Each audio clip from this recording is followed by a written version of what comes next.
By 11th April 2022, government had in 5 batches paid Enrica Pinetti of Finasi Construction SPV Limited $113 million, which is approximately 400 billion shillings. On 12th April 2021, Enrica Pinetti was paid 76.3 billion.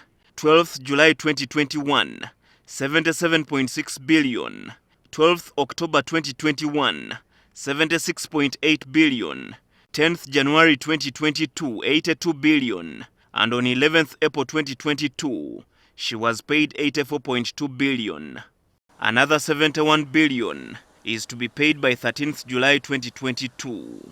The first pillar. Before the Finance Committee of Parliament, 3 finance ministers led by Matia Kasaija presented another request of 319 billion without showing accountability of the area released funds. MPs disregarded explanations by the State Minister for Finance Henry Musasizi that Uganda will suffer dire consequences if the money is not appropriated.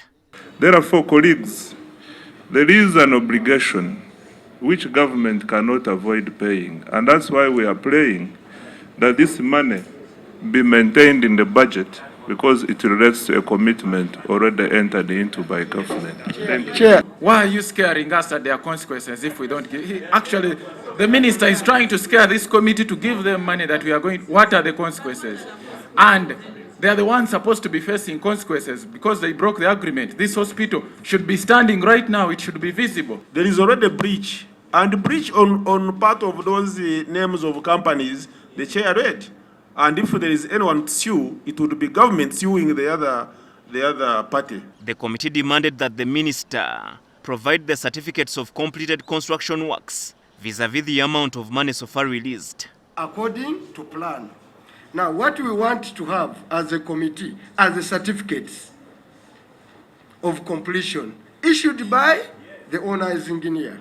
This is commensurate date, and we want to take on even the owner's engineers for the work done. So this is just a schedule, madam, which was agreed in the agreement, and it is just a commitment. This is not what Ugandans need from you, Minister. Minister Kasaija, Minister Lubowa, Minister Musasizi. This is not what Ugandans need from you. What Ugandans need from you is what went wrong. I strongly pray to this committee to order an audit. Value for money audit. And this should be done as quickly as possible to satisfy all of us whether we are moving rightly or we are not moving rightly. That's all I can say.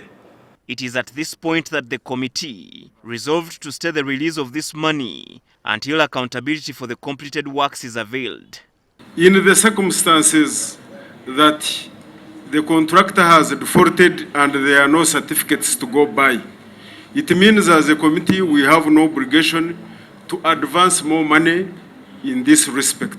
If you can't give us the certificates of what? Completion, the works completed, we cannot allow to appropriate more 319. And we also want to give you notice that we want to very much support you and support Ugandans. But we cannot support Ugandans in the wrong way. We have been reliably informed that contractors have left the site because they have never been paid.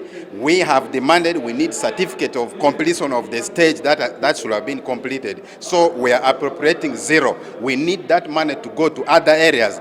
In March 2019, Parliament passed 1.3 trillion shillings for the Specialised hospital, which was supposed to be paid through promissory notes upon completion of the project. The hospital was supposed to be completed within 2 years. Habad Ziwa, NTV at Parliament.